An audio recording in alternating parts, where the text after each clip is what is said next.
Good afternoon, everybody. And welcome to the State of the Cities, a 2020 View brought to you by the Monmouth-Independence Chamber of Commerce. My name is Dan Cruz, and I am your 2020 Monmouth-Independence Chamber of Commerce Board President. And for all of you that attended the 54th Annual Community Awards Banquet last year, you might know me better as Batman. Before we begin, please join me in a round of applause to thank Independence Cinema for hosting this event.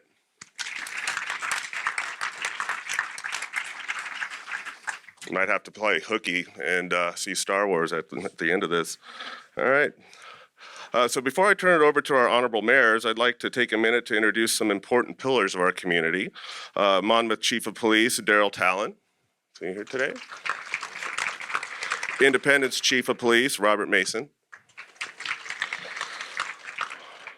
Polk County Fire District No. 1 Fire Chief, Ben Stange.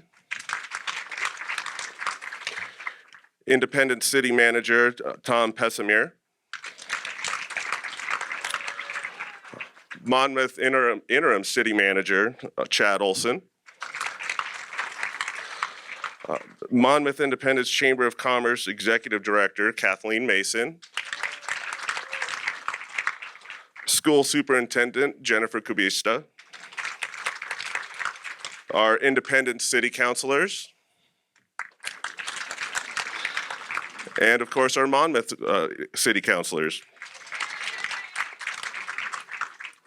So without further ado, please welcome the Mayor of Independence, Mayor John McArdle. Well, thank you to the Chamber and to the cinema for allowing us this opportunity to share information with people who care about our community. You know, a year ago, in front of this very group, I told you that our best was yet to come. And wow, what a year we've had. The Independence Hotel is officially opened, and with it, Territorial Restaurant. This is a game changer for our community, and it'll bring in more visitors and more spending in our community.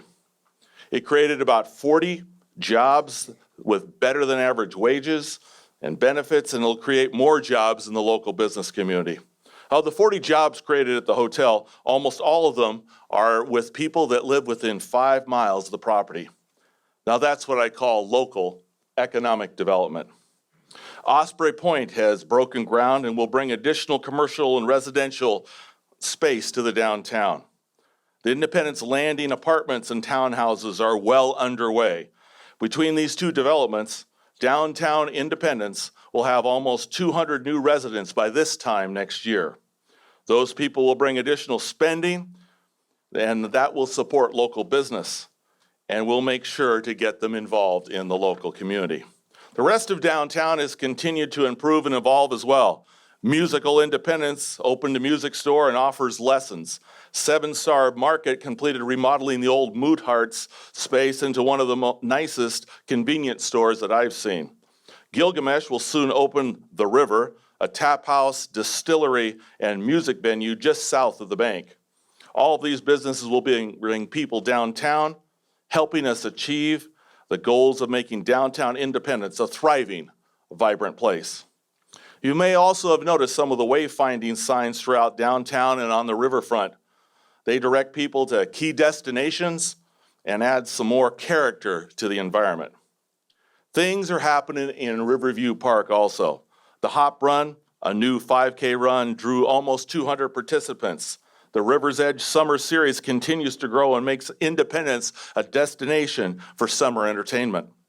Cycle Oregon brought their Joyride event here last summer with over 600 riders who were served food and drink in local establishments. They'll be back this year, and another new bike event, the Hop Head 100, will launch the weekend before.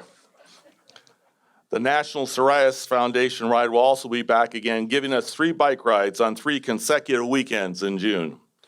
We're seeing increased numbers of paddlers floating the Willamette and taking out in Independence. To help more people get on the river, we partnered with Woodward Surf Company to run a pop-up kayak and paddleboard rental and shuttle down in Riverview Park. They did enough business last year to come back again this year with expanded hours. We've made targeted efforts to activate the park and downtown during the off-season. The Touch a Truck event drew thousands of kids to touch, climb on, honk, and pretend to drive all those large vehicles. The Winter Family Fest showcased downtown businesses and drew hundreds of people for family-friendly activities and fun and crafts. The kind of activities build a sense of community while appealing to visitors.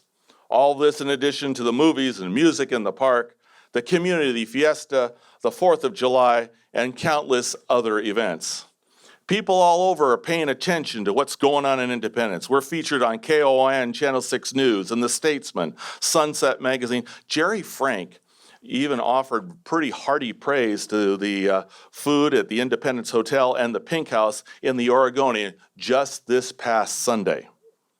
People recognize Independence as a success story, and they want to know how we're doing it. Last year, we hosted 17 tours for state agencies, commissions, and other rural communities, plus a couple of dozen phone calls, coffees, and so forth. We love to share ideas and help others move their communities forward. Our community does continue to grow. The new apartments are the most visible sign, but we continue to have strong single-family subdivision growth in the southwest part of town. Almost 50 new homes went in last year, and more will be built in 2020. And as our city grows, infrastructure has to keep pace. We're in the process of expanding the wastewater treatment plant and collection system. These multi-million-dollar projects are important investments that will ensure our utilities are resilient and able to continue effectively serving our community's evolving needs.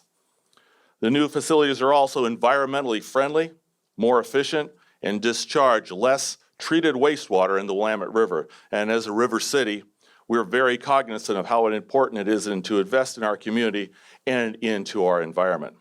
MINET continues to grow and is wrapping up its expansion to Dallas with the Willamette Valley Fiber. This partnership doesn't just make MINET more profitable, it creates opportunities for the people in Dallas. You're already seeing this with the Innovate Dallas program, their Spark Night at the middle school, Stream Machine Mobile Makerspace. Rural communities can prosper in the digital environment. We just need the tools to do the work, and MINET is showing not just Oregon, but the country how it's done. Independence continues to be recognized as a leader in smart rural innovation. We were one of 9 communities nationwide who were competitively selected in a rural innovation initiative that aims to create innovation hubs in rural communities. In April, we will be partnering with the Technology Association of Oregon to host an Ag Innovation Challenge. And this summer, we're partnering with OSU to target community problems with their Data Science for a Public Good program. Many good things are on the horizon for downtown as well. New owners have acquired the Independence Station in the old City Hall. On Tuesday, the council approved assigning a development agreement to the new owners so they can move promptly to finish the streetscape at the old City Hall, which will allow Parallel 45 Brewing to open to the public. Independence Station will take a little longer to assess and move forward, but the new owners, Kelly McDonald and Patrick Carney, have the experience and the capacity to tackle big projects like this. They're here in the audience today, and if you want to know more, you can ask them questions. But if they'd stand up, and let's give them a round of Independence Monmouth appreciation and welcome to the community.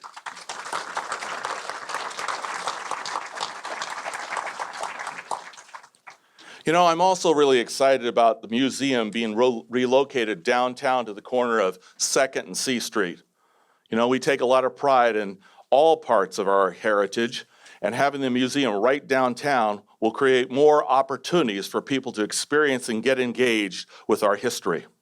The new space is ADA accessible and has a great flexible layout with even more room for a small Independence gift shop.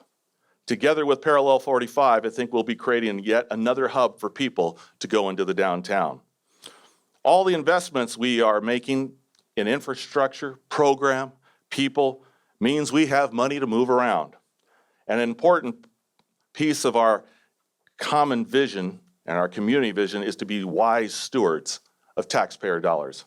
That's why I'm thrilled to announce we've we received the Certificate of Achievement for Excellence in Financial Reporting from the Government Finance Officers Association of the United States and Canada for our comprehensive annual financial reporting. This is the big deal in government accounting.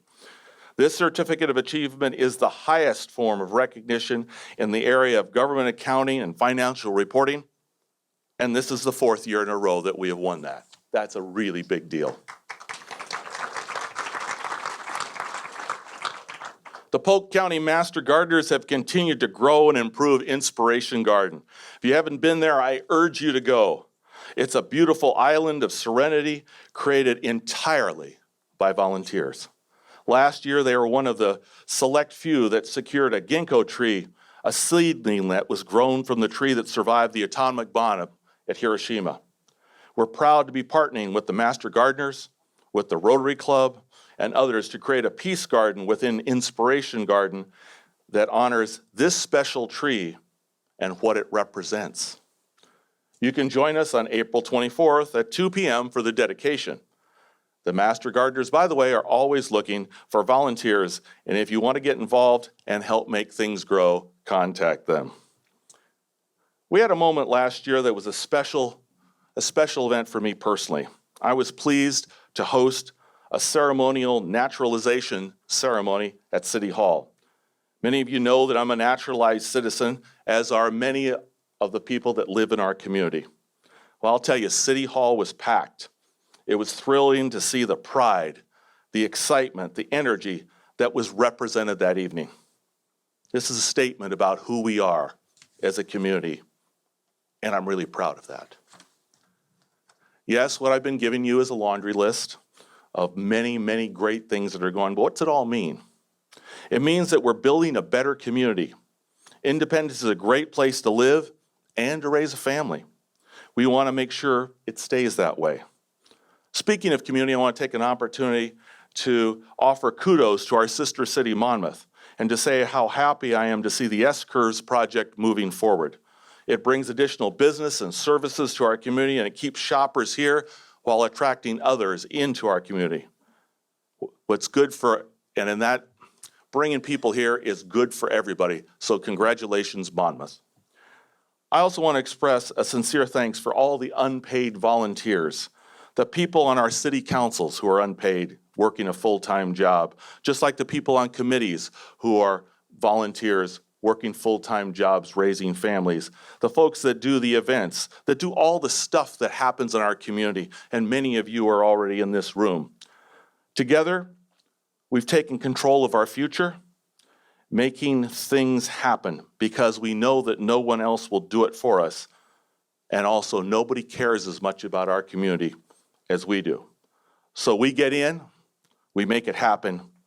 There's a reason we're known as a can-do set of communities. I want to highlight an important partnership which was developed through the efforts of Polk County, area churches, and many others. Homelessness may not be as visible in this community as it is in some of our communities in the region, but it's definitely here.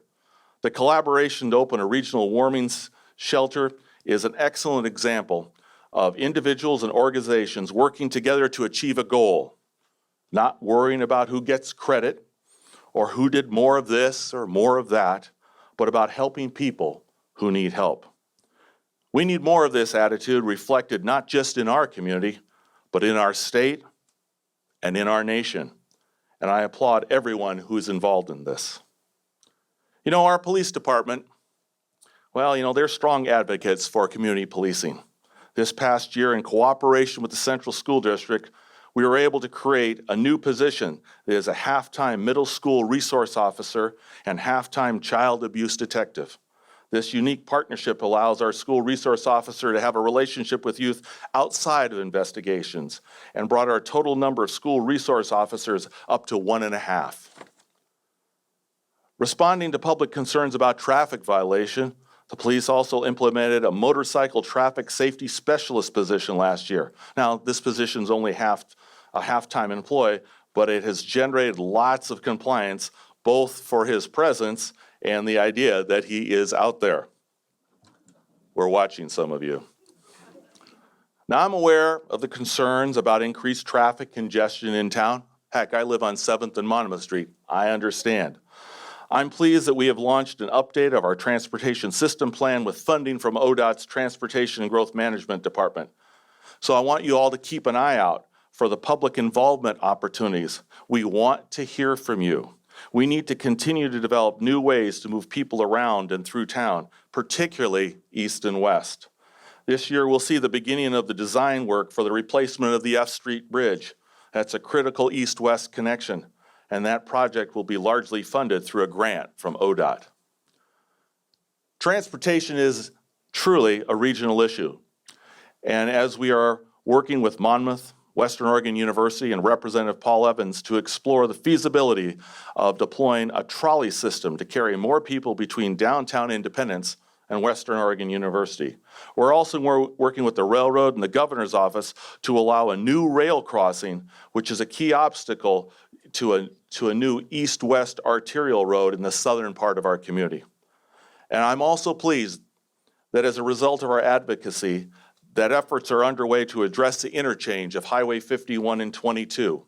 Polk County is a lead partner along with ODOT.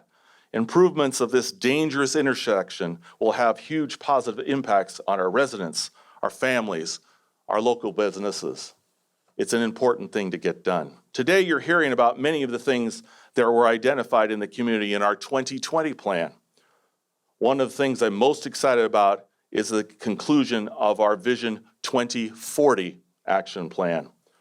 We care a lot about community engagement here in Independence, letting the community drive the vision and the goals that we work to achieve.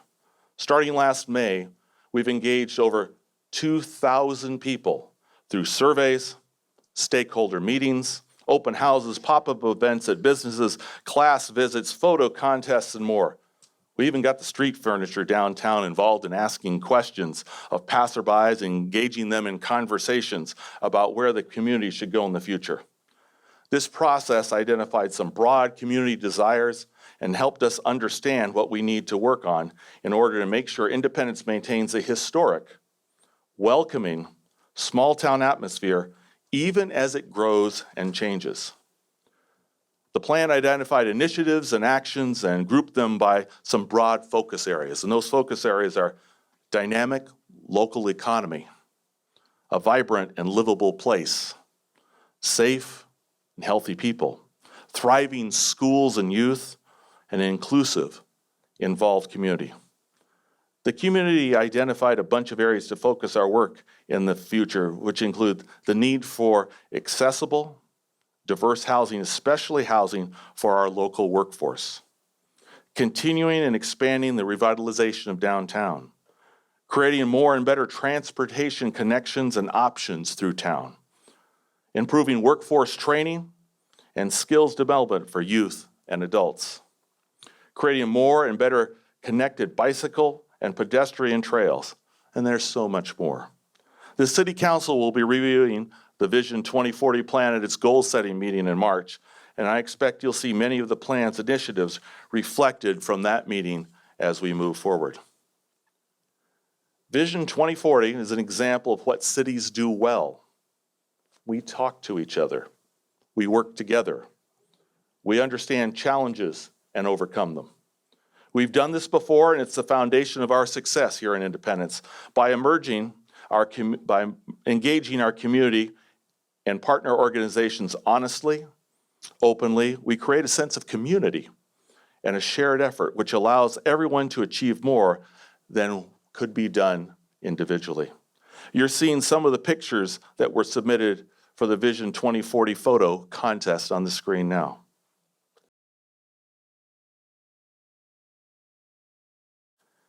If you know anything about me, you know that I'm a perpetual optimist. With the work we've done, the successes of the past year, and the vision our community is establishing, I'm truly optimistic about the future. You've seen the results.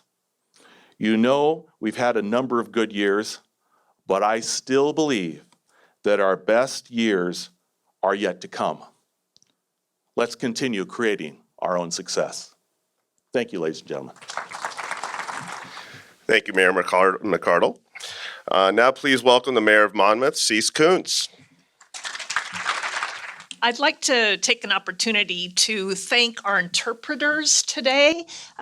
Really making our programming and these kind of events accessible to our community is really important. And in Monmouth at Western Oregon University, there is actually a national center on deaf-blind studies. That's one of our specialties.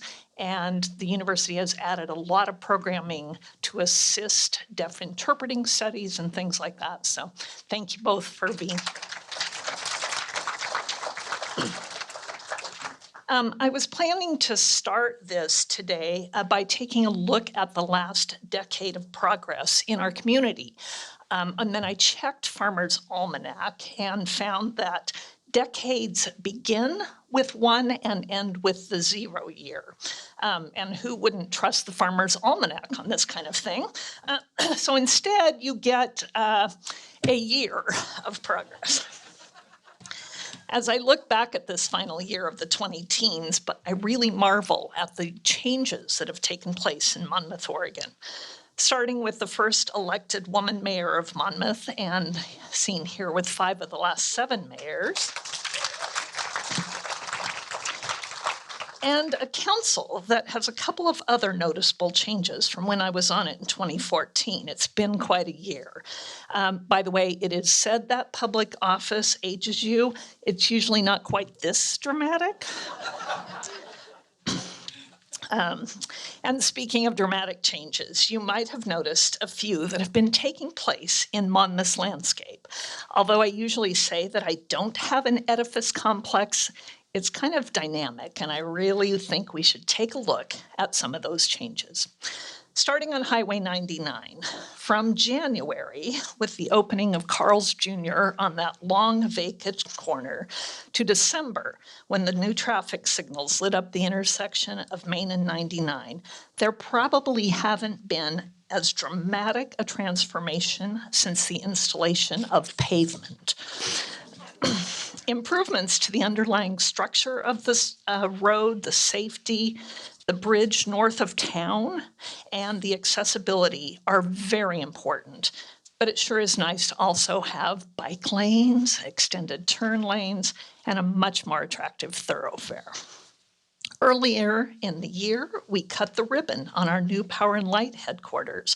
Make no mistake, this is a workhorse of a building, but it is also beautiful and includes a lot of personal touches to honor the industry and the community.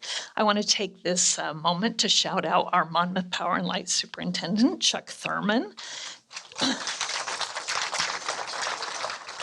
and his team, who worked so diligently to get this project completed on time and with a super frugal budget. If you haven't had a tour yet, or you haven't had a chance to talk to Chuck about how he made this happen, it's pretty impressive. I also want to make a special note, the sign that's there in front of the new Power and Light facility matches those that appear in many of our Monmouth parks and buildings. Those signs are crafted by a local craftsman, Richard Chapman, so want to give a shout out to him as well. Also, in the area of the south end of town, we have some new warehouse light industrial space.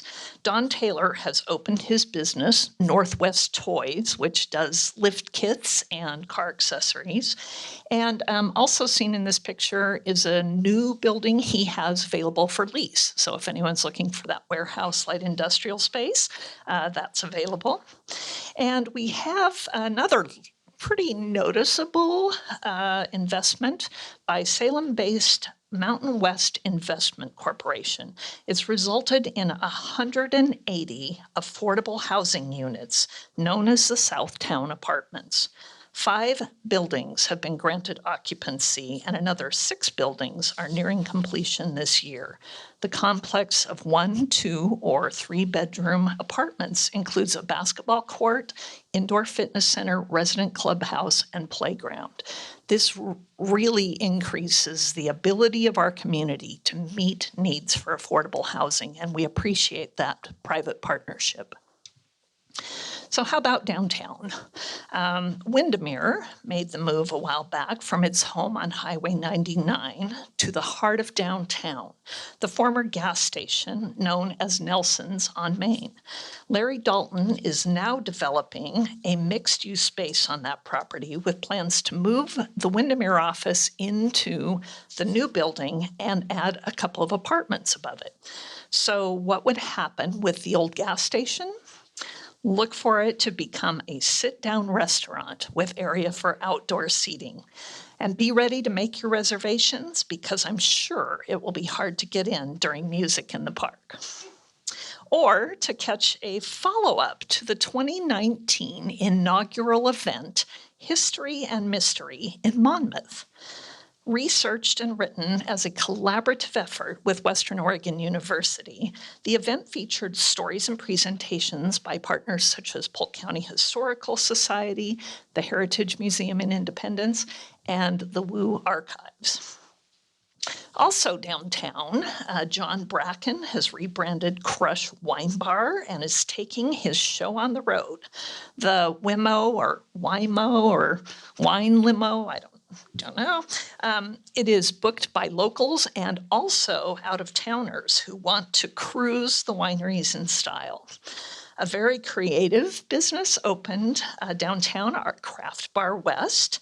It is run by hometown sisters Abigail Tilby and Ashley Tilby Dornhecker, and they have created a whole new kind of makerspace on Main Street with cocktails. Monmouth has a very fun food truck scene, from Southern comfort to Indian, Hawaiian, and Thai to the Middle East. If you haven't checked it out, you really should come down. We also have the most amazing donuts that don't come in a pink box. You can find most of these businesses on Warren Street, on the block between Warren and Main and Jackson. So if you haven't come over for lunch, come on down. We cut the ribbons on a rebranded Jack's Pub, run by our proprietor, Ray Stratton, another hometown guy, and Dancing Muse for all of your local costuming, character, and special sewing needs. Now, if you don't know, the theme of the upcoming chamber event is about Once Upon a Time, so feels like you ought to be able to consider a costume from Dancing Muse. And we found a cozy spot for skippers to move into. But there was one other major Main Street transformation. Thanks in part to a grant from our Monmouth Urban Renewal Agency, Petals and Vines went from this to this. They are part of our Monmouth Business Association, and those local merchants and businesses who are supported by that are seeing a transformation. The Monmouth Business Association has been a part of the chamber, and it is moving to its own 501c organization, which will continue to work on improving business and economic vitality in Monmouth. So moving on to our neighborhoods. We've had several infill projects which have created new apartments, townhouses, duplexes, and that's added more affordability and variety to our residential landscape. Edwards Edition continues to attract new Monmouthians from all over the state and even around the country. As homeowners come for our convenient location from work, Salem and Corvallis are often mentioned, and sometimes it's a household that's split between the two, so they find our community very attractive. They come to start new families or to live with family members already residing in our community. They come to enjoy retirement and benefit from amenities such as the community-supported agriculture of Lucky Crow Farms, which is housed in the urban farm right in the middle of the Edwards Edition neighborhood. People find a true sense of community in the front porches, the tree-lined streets, and the gathering spaces, such as this new bocce ballpark, which is named after former resident and former city manager Jim Huff, seen here breaking in the court. It is typical to see a turnout like this on Friday nights in the summer as neighbors congregate on the village green for the Literary Society. It's not a book club, it's more of a wine label reading club. Next year, Edwards Edition turns 20 years old with 173 homes on 185 developed lots. With most of Phase 7 built out, including the barns, which is an opportunity for homeowners to have a large shop behind their home, Olson Design and Development is kicking off Phase 8 next week, adding 23 lots on the edge of the urban growth boundary, overlooking wetlands and farmland. There are already 7 commitments for these unique lots, and even Eric Olson, who are here with us today, would love to talk to you about those. Or to anyone who might be interested in partnering in building a neighborhood pub coffee shop with a couple of apartments over it in the commercial space right in the neighborhood. After a very successful soft launch this year, you can look for an expanded community event that started in the Edwards Edition, an artist's studio tour. Hopefully next year will be co-sponsored by the Monmouth Arts and Culture Commission.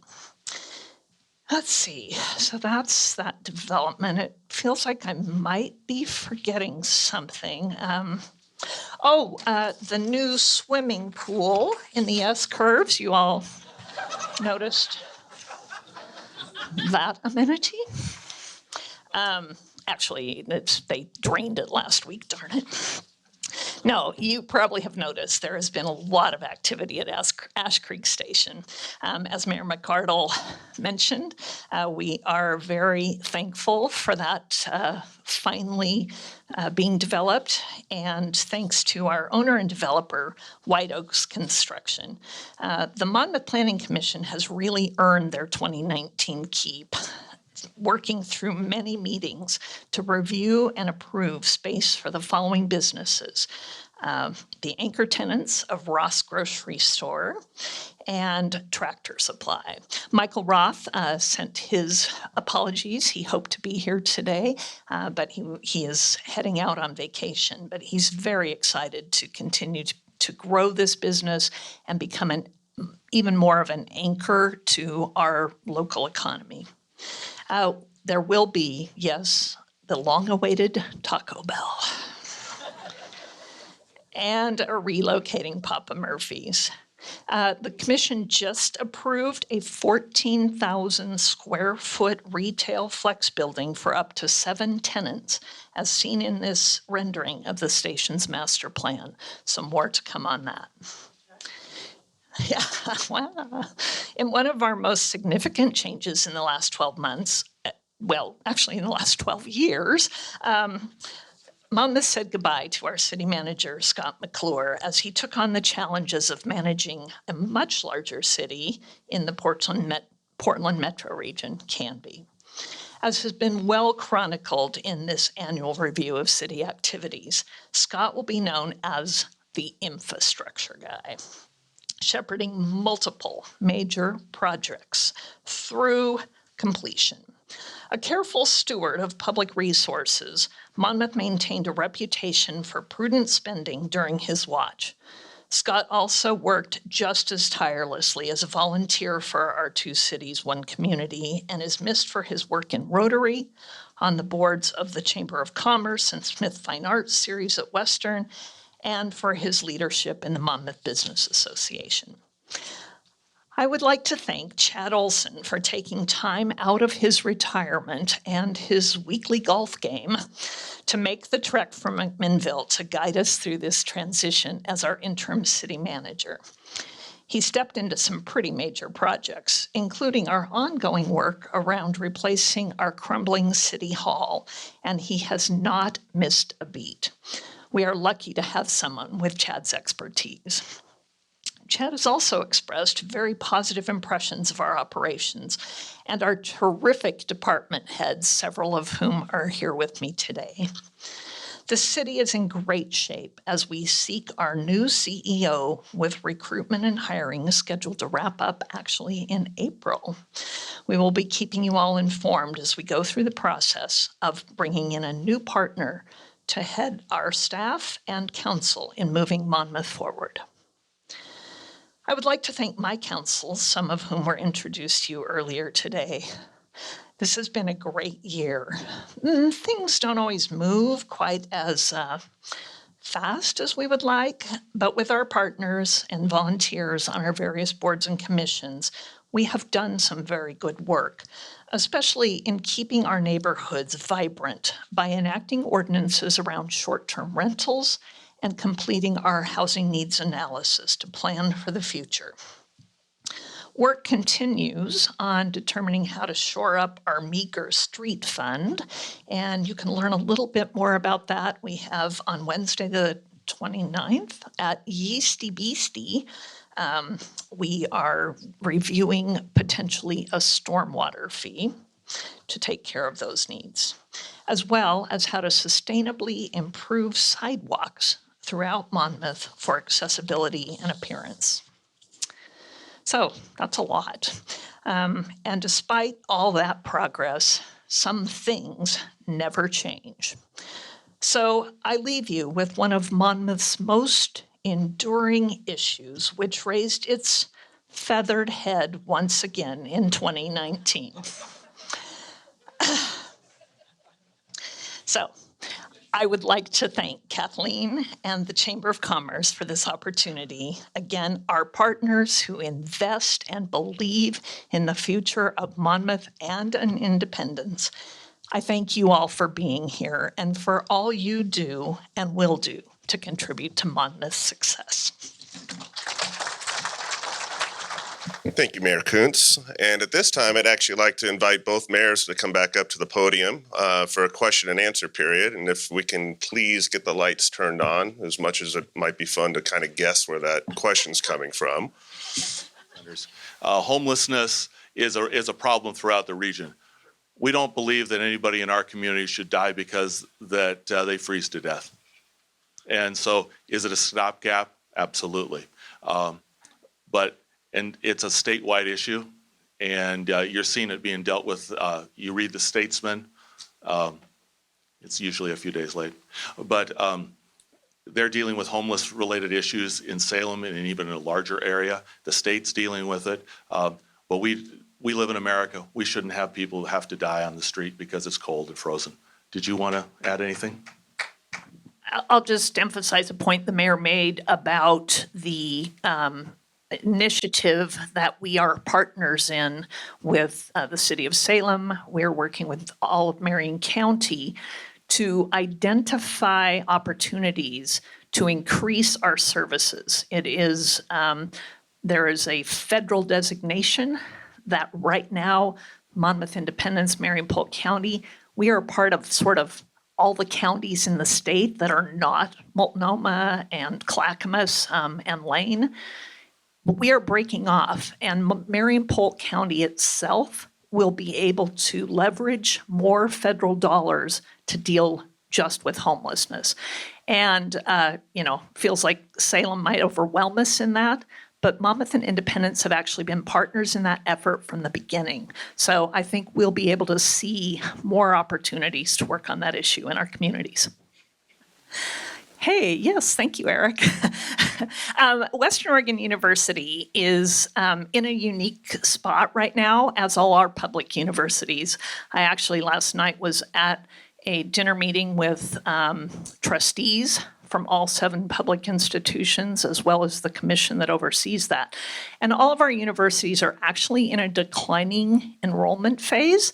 That's pretty typical. During good times, people are in jobs. When the economy's bad, people actually go to college. So challenges there, but some great opportunities with the university.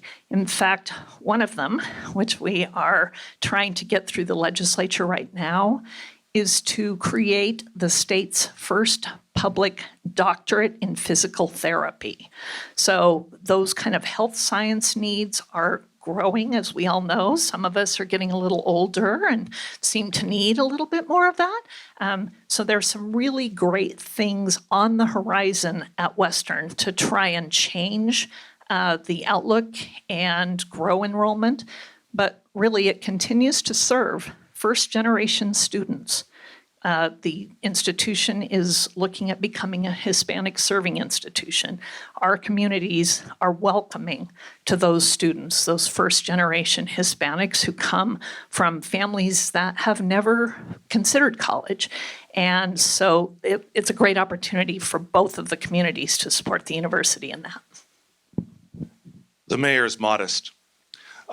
She isn't just the mayor.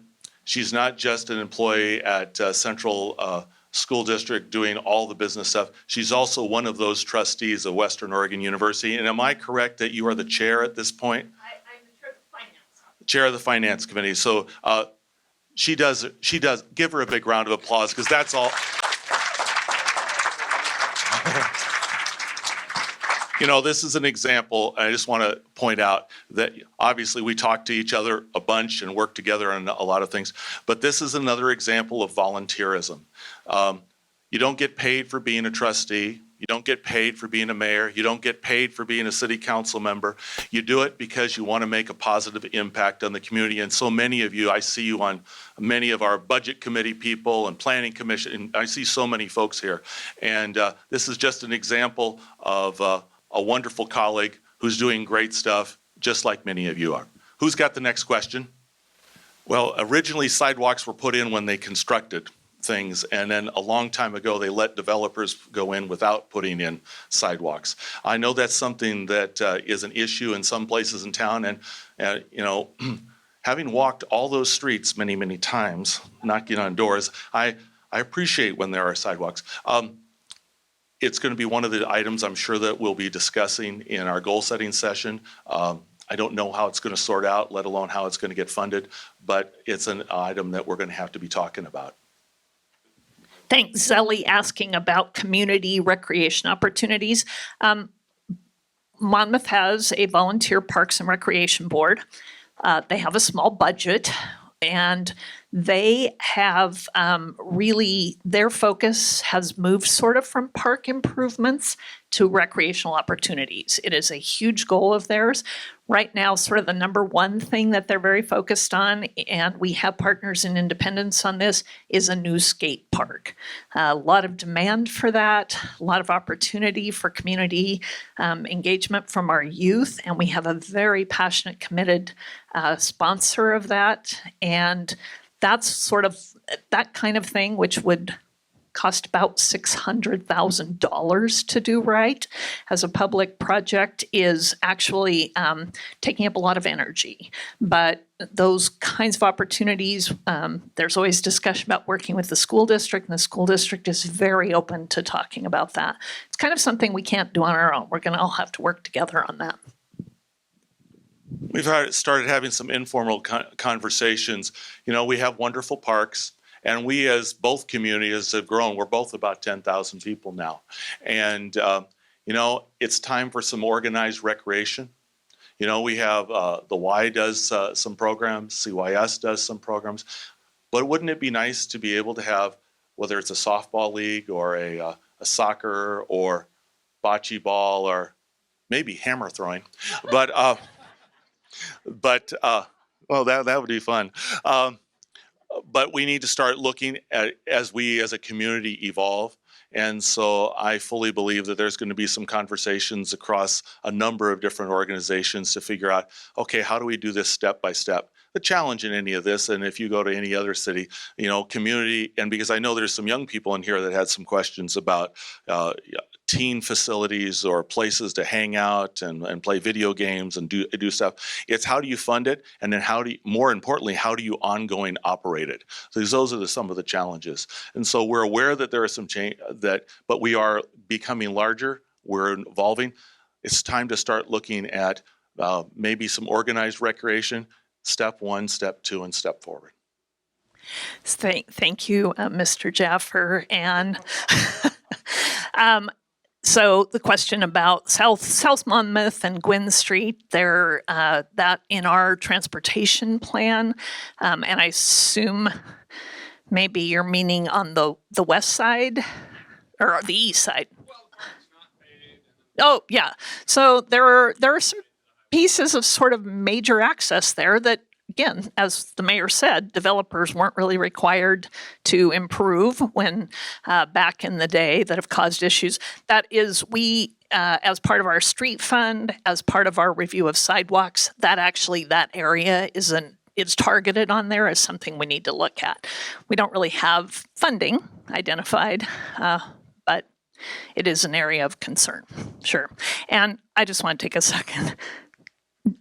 Danny's father, Mo Jaffer, has been a pillar of this community for decades, and we lost him this week, and it really is hard when you see somebody who's contributed so much. So thanks for being here, Danny.